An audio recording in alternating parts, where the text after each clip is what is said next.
Sapa supremo Akhilesh Yadav ने party मुख्यालय पर एक प्रेस कॉन्फ्रेंस की। इस दौरान उन्होंने बीजेपी पर संभल से लेकर सरकार के भ्रष्टाचार तक कई गंभीर सवाल दागे।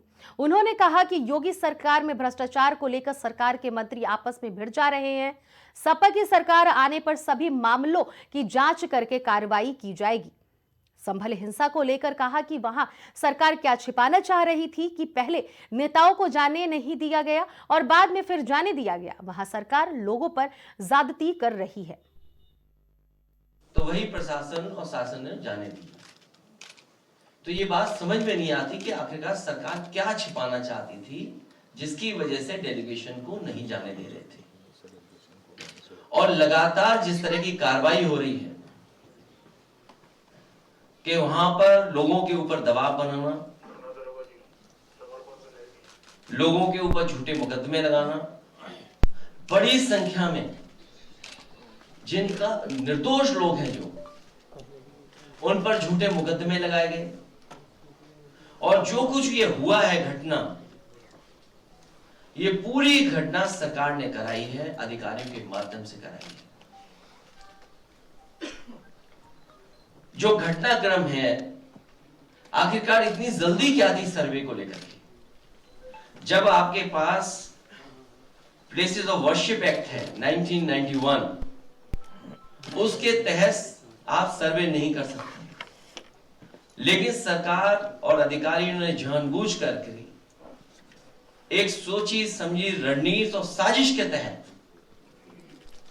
उन्होंने ये काम किया।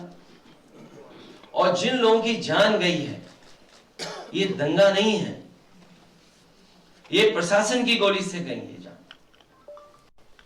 अखिलेश जी संभल के सत्य को स्वीकार नहीं कर पा रहे। संभल की खुदाई से जो तथ्य निकल करके आ रहे हैं उसको स्वीकार नहीं करना चाहते। मजहबी वोट बैंक के तुष्टीकरण ने अखिलेश जी को इतना अंधा कर दिया है कि वो संभल की डेमोग्राफी के चेंज को भी आज महसूस नहीं करना चाहते।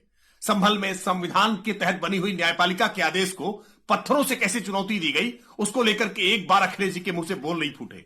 वो उन पत्थरबाजों के, अराजक तत्वों के समर्थन में खड़े हैं। वो उनको न्यायिक जांच पर भरोसा नहीं है, उनको एसआईटी पर भरोसा नहीं है, उत्तर प्रदेश की पुलिस पर भरोसा नहीं है, सरकार पर भरोसा नहीं है। अखिलेश जी कोर्ट पर तो भरोसा करिए, कोर्ट जाइए। अगर आपको लगता है कि कोई तथ्य है तो कोर्ट जा सकते हैं। ये प्रेस कॉन्फ्रेंस करके लोगों की भावनाएं भड़काने का प्रयास अब सफल होने वाला नहीं है। ये मजहबी गोलबंदी की राजनीति अब सफल होने वाली नहीं है।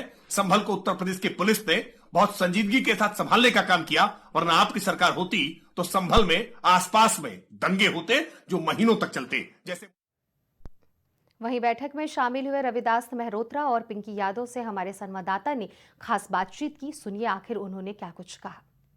संभल से विधायक पिंकी यादव हमारे साथ मौजूद है, जो संभल में डेलीगेशन गया था उसकी हिस्सा थी। मैम, आप जो संभल में डेलीगेशन गया था समाजवादी पार्टी की तरफ से, उसकी हिस्सा थी आप, तो किस तरीके से क्या लगा आपको संभल जाने पर? जो संभल में घटना हुई है, मैं डेलीगेशन का हिस्सा ही नहीं बल्कि संभल लोकसभा के अंतर्गत मेरी विधानसभा असमूली भी आती है और संभल का बहुत हिस्सा मेरी विधानसभा के हिस्से में भी एक सम्मिलित है। तो कहीं ना कहीं ये देखने को मिला कि जिस तरीके से संभल की घटना घटित हुई, ये एक सोची समझी रणनीति के तहत और सत्ता में बैठे लोगों के इशारे पर हुई है। देखा भी होगा और आपके समाचार चैनलों के माध्यमों से भी ये चीज़ वायरल हुई है कि कुछ ऐसे लोग थे पुलिसकर्मी जिनके हाथों में रिवॉल्वर देखी गई और उनके द्वारा ही फायरिंग भी हुई और जिसमें कई लोग मृतक भी हुए। तो ये कहीं ना कहीं आप जानते हैं कि पुलिस हमेशा कहीं ना कहीं इस तरीके के काम करती है। जब कहीं उन्हें ऊपर से निर्देशित किया जाता है तो ये पूर्णतः से जो है पुलिस प्रशासन की सोची समझी रणनीति के तहत है।